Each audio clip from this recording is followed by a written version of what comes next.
Welcome to Hasan educational movement. আমি মামুন হাসান। আর আজকের আলোচনার বিষয় হচ্ছে স্ল্যাভেরি ইন রোমান এম্পায়ার। আজকে বেশ কিছু পয়েন্ট নিয়ে আলোচনা করা হবে। তার মধ্যে creation of slabs, the work of slabs, slab business, the life of slabs, the way to free slabs, consequence of slavery.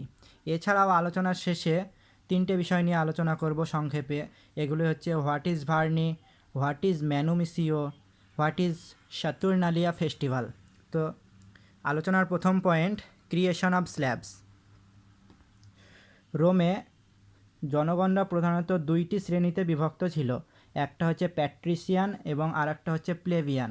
তো প্যাট্রিসিয়ানরা ছিল অভিজাত শ্রেণী এবং প্লেভিয়ানরা ছিল সাধারণ মানুষ। এছাড়াও রোমের আর এক ধরনের মানুষের অস্তিত্ব ছিল। এই তৃতীয় শ্রেণীর মানুষদেরই কৃতদাস বলে গণ্য করা হতো বা এরাই কৃতদাস নামে পরিচিত ছিল। রোমান জনগণ বিভিন্ন জায়গা থেকে, বেশ কয়েকটা জায়গা থেকে এই কৃতদাসদের আমদানি করত। যেমন তার মধ্যে উল্লেখযোগ্য হচ্ছে ভূমধ্যসাগরীয় অঞ্চল, জার্মান, থ্রেসিয়াস, গ্রিক, কার্থেজিয়ান, কেল্ট, এইসব অঞ্চল থেকে প্রধানত এই সব কৃতদাসদের আমদানি করা হতো। এছাড়াও আরও বেশ কিছু পদ্ধতিতে তারা কৃতদাস সৃষ্টি করত বলা যায়।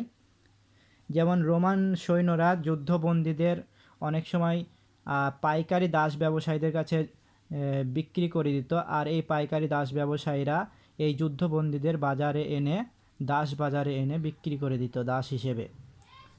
এছাড়াও কোনো রোমের দরিদ্র পিতা তার দারিদ্রতার এতটাই বেড়ে যেত যে দারিদ্রতার কারণে নিজ সন্তানকে অনেক সময় তারা কৃতদাস হিসেবে বিক্রি করতে বাধ্য হতো। আর ঐতিহাসিক ডায়োনিসিয়াস বলেছেন যে রোমান সম্রাট রোমুলাস নিজ পিতামাতাকে তার নিজ সন্তানদের এই দাস হিসেবে বিক্রি করার যে অধিকার সেটা দিয়েছিল। এছাড়া আবার দেখা যায় যে বেশ কিছু অনাথ শিশু অনেক সময় জন্মগ্রহণ করত। এই শিশুদের সেরকম দায়ভার নেওয়ার মতো কেউই ছিল না, সুতরাং সেই সব শিশুদেরও দাস হিসেবে বিক্রি করে দেওয়া হতো। অনেক সময় আবার কি হতো, কেউ ঋণ গ্রহণ করত, আর সেই ঋণ পরিশোধ করতে না পারলে শেষ পর্যন্ত মহাজন ওই ঋণ গ্রহীতাকে কৃতদাসে পরিণত করত। এছাড়া কৃতদাসদেরও তো সন্তানাদি হতো। তাদের যে সন্তান হতো সেগুলোকেও কৃতদাস হিসেবে বিবেচনা করা হতো। তারপরে এখন আমাদের ক্রিয়েশন অফ স্ল্যাবস আলোচনা কমপ্লিট হলো। তারপরের point, the work of slaves. দাসরা কি কাজ করত? কৃতদাসদের কাজকর্মগুলি হচ্ছে, কৃতদাসরা ছিল তাদের প্রভুর নানা রকম কাজকর্মগুলি করে দিয়ে তাদের প্রভুর জীবনকে সুখ স্বাচ্ছন্দ্যে এবং আনন্দে বিলাসিতায় ভরপুর করে তুলত। কৃতদাসদের কাজকর্মের মধ্যে যেমন গৃহকাজের মধ্যে তারা করত বাড়িঘর পরিষ্কার, রান্নাবান্না করা, বাগান পরিচর্যা করা, জামা কাপড় কাচা ইত্যাদি এইসব কাজকর্মগুলি করত। কৃষিকাজ এবং শিল্পর ক্ষেত্রে যদি দেখা যায় তাহলে সেখানে দেখা যাবে কৃতদাসরা তাদের হাড় ভাঙা পরিশ্রম করত কৃষিক্ষেত্রে এবং নানা রকম ফসল উৎপন্ন করত।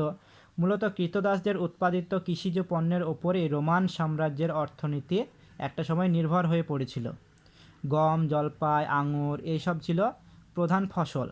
আঙুর থেকে আবার দেখা যায় মদ তৈরি করা হচ্ছে। তারপরে আবার জলপাই থেকে অলিভ অয়েল নামক এক ধরনের তেল তৈরি করা হতো, যেটা আবার রোমানরা রান্নার কাজে, তারপরে প্রদীপ জ্বালানোর কাজে, এসব কাজে ব্যবহার করত। ব্যবসার ক্ষেত্রে কৃতদাসরা কীরকমভাবে ভূমিকা পালন করত?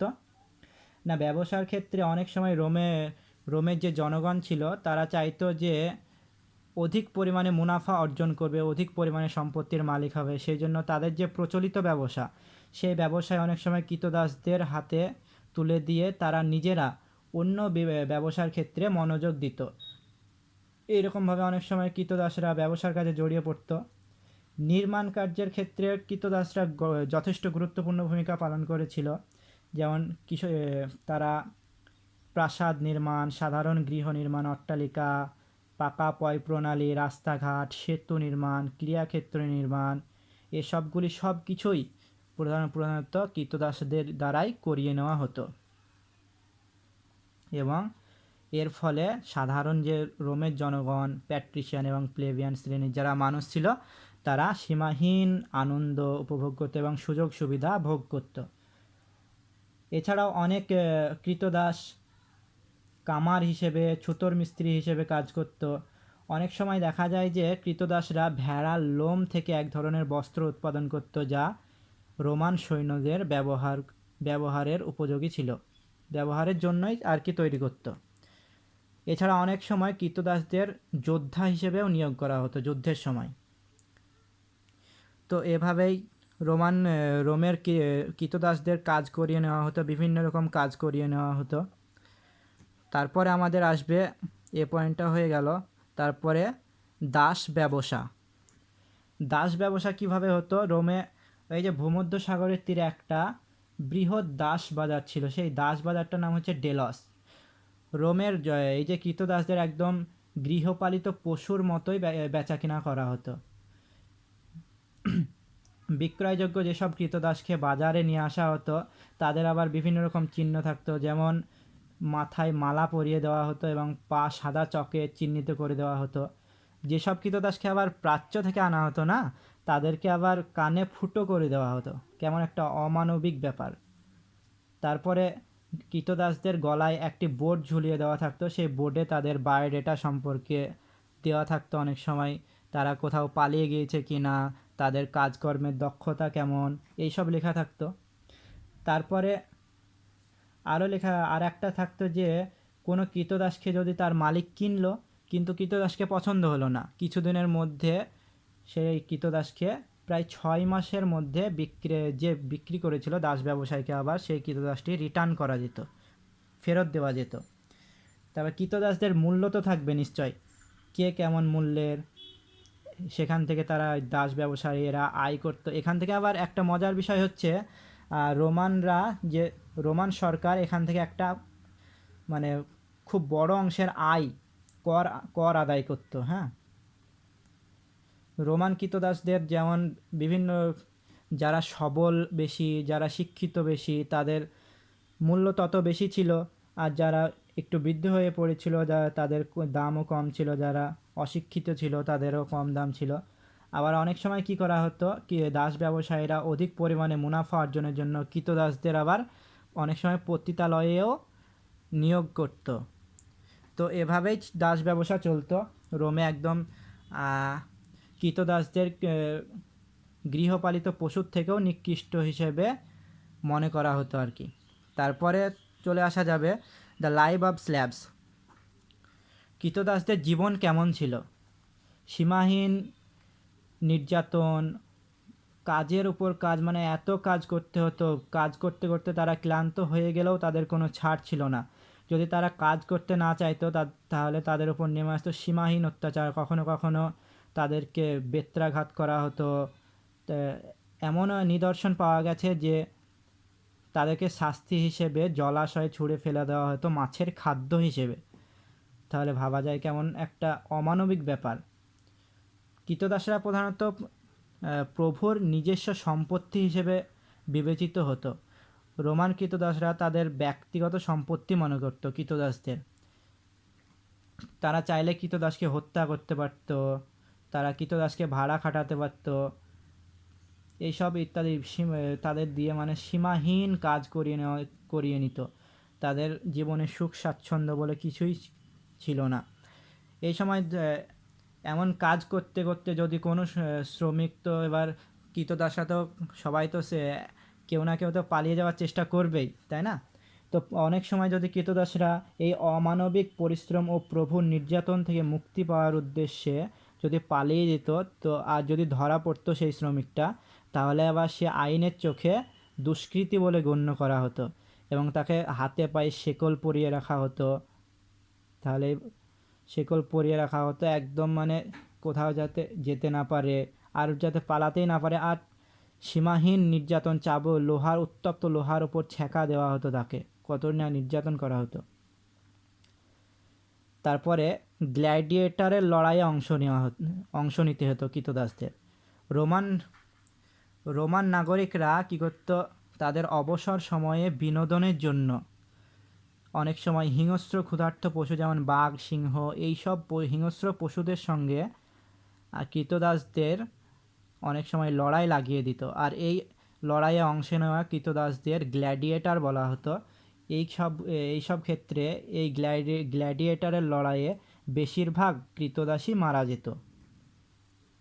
তো এইভাবে অবশ্যই কিছু কিছু ক্ষেত্রে, এছাড়া অবশ্যই কিছু কিছু ক্ষেত্রে দেখা যায় যে প্রভু তার দাসদের প্রতি আবার সুব্যবহারও করছে। অনেক প্রভু তো সবাই তো আর একই মানসিকতার হবে না, অনেক প্রভু তাদের দাসদের সুযোগ সুবিধা দিত নানা রকম, এসবও দেখা গিয়েছে।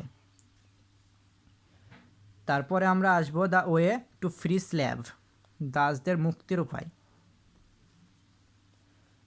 মুক্তিপ্রাপ্ত কৃতদাসদের লিবার্টাস নামে পরিচিত করা হয়েছিল।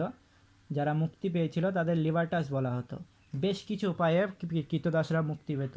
কৃতদাসরা তাদের জীবনে যেসব পরিশ্রম করত, সেই পরিশ্রমের ফলে অনেক সম্পদ, টাকা পয়সা, অর্থ উপার্জন করত। এই সব অর্থ তার প্রভুকে দিয়ে অনেক সময় কৃতদাস নিজেকে মুক্ত ছাড়িয়ে নিতে পারত তার দাসত্বের জীবন থেকে। এছাড়া কোনো কোনো কৃতদাস তার প্রভুর প্রতি সীমাহীন আনুগত্য প্রকাশ করত, যা দেখে হয়তো প্রভু তাকে মুক্ত করে দেয়, এবং এমন হয়েছেও, অনেক কৃতদাসও মুক্তি পেয়েছে এরকমভাবে প্রভু তার।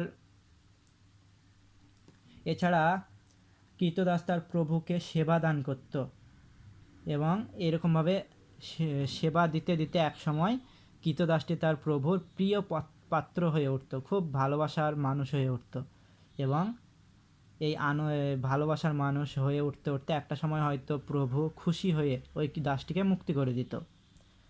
এমন অনেক পাওয়া যায়। আবার কেউ হয় কোনো মালিক হয়তো বা কোনো বিপদে পড়েছে এবং কৃতদাস তার নিজের জীবন ঝুঁকিতে নিজের জীবনের পরোয়া না করে তার মালিকের জীবন বাঁচিয়ে তুলত, এবং প্রভু অনেক সময় তাকে খুশি হয়ে মুক্তি করে দিত।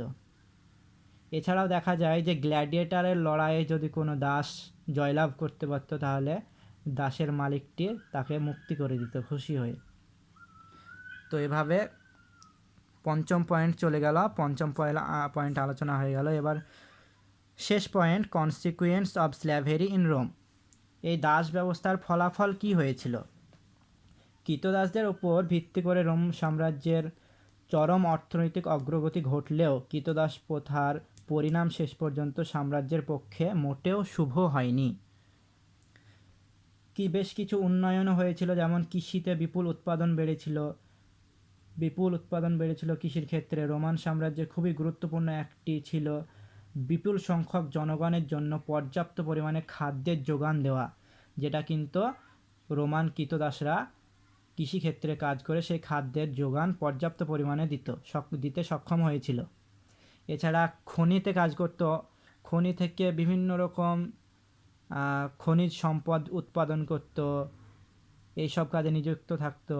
ফলে এই খনিজ সম্পদ, রোমের একসময় খনিজ সম্পদ যথেষ্ট পরিমাণে বৃদ্ধি পেয়েছিল, এবং এইসব কৃতদাসরা যথেষ্ট সুলভে কাজ করত। তারপর বেশ কিছু বিস্ময়কর নির্মাণ কার্য নির্মিত করেছিল, যেমন প্রাচীন রোমান সাম্রাজ্যে কলোসিয়াম, তারপরে অসংখ্য রাস্তাঘাট, সেতু, জল প্রণালী, বৃহদাকার অট্টালিকা ইত্যাদি সব নির্মাণ কার্যে কৃতদাসরা অংশগ্রহণ করেছিল, যা রোমের একটা সময়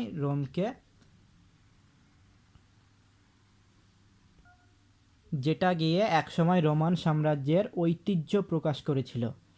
কৃতদাসদের দিয়ে অনেক সময় ব্যবসা বাণিজ্য করিয়ে নেওয়া হতো, এবং নতুন নতুন ব্যবসা বাণিজ্যে তার মালিকরা অংশগ্রহণ করত। এভাবে বাণিজ্যিক বিকাশ ঘটেছিল।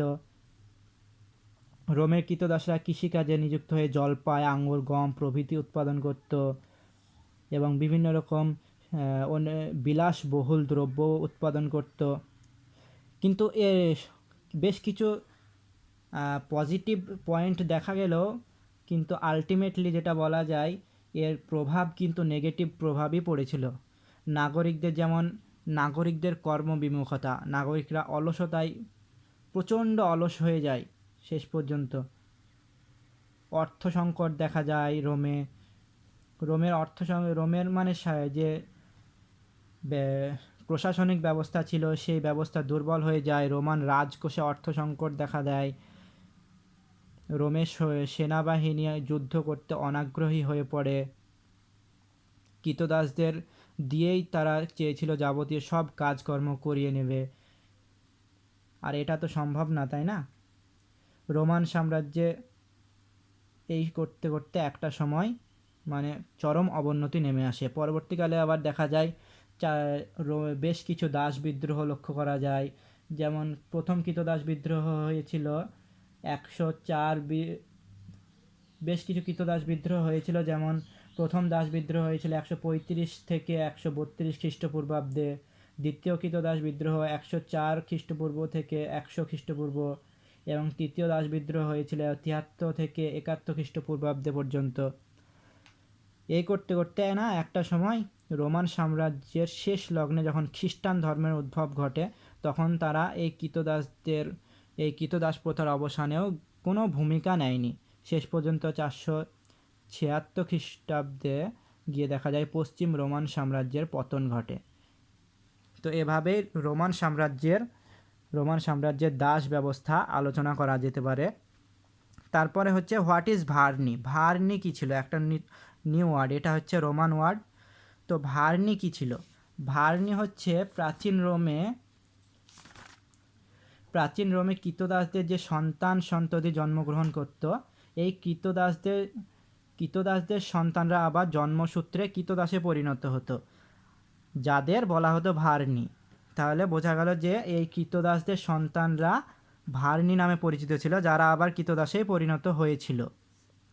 তারপরে হোয়াট ইজ ম্যানুমিসিও। ম্যানুমিসিও হচ্ছে কৃতদাসরা তাদের প্রভুর মানে অমানবিক নির্যাতন সহ্য করতে না পেরে যখন একাধ সময় পালিয়ে যাওয়ার চেষ্টা করত, তখন এই পালিয়ে যাওয়া কৃতদাসকে ম্যানুমিসিও বলা হতো। তারপরে আর একটা পয়েন্ট হচ্ছে হোয়াট ইজ স্যাতুর্নালিয়া ফেস্টিভ্যাল। এবার রোমে দেখা যায় অনেক সময় বেশ কিছু মালিক খুবই ভালো ছিল, এমন কিছু মালিক তাদের মানে মানবতা খুবই বেশি ছিল, সেই কারণে অনেক সময় দেখা যায় কৃতদাসের মালিকটি কৃতদাসের ভূমিকায় অভিনয় করত এবং কৃতদাসটি তার মালিকের ভূমিকায় অভিনয় করত। এভাবে যে একটা উৎসব হতো, সেই উৎসবটাকেই বলা হচ্ছে স্যাতুর্নালিয়া উৎসব। তো এভাবে আমরা রোমের দাস ব্যবস্থা আলোচনা করতে পারি। ভিডিওটা ভালো লাগলে সাবস্ক্রাইব করবে অ্যান্ড শেয়ার করবে অবশ্যই। Thank you.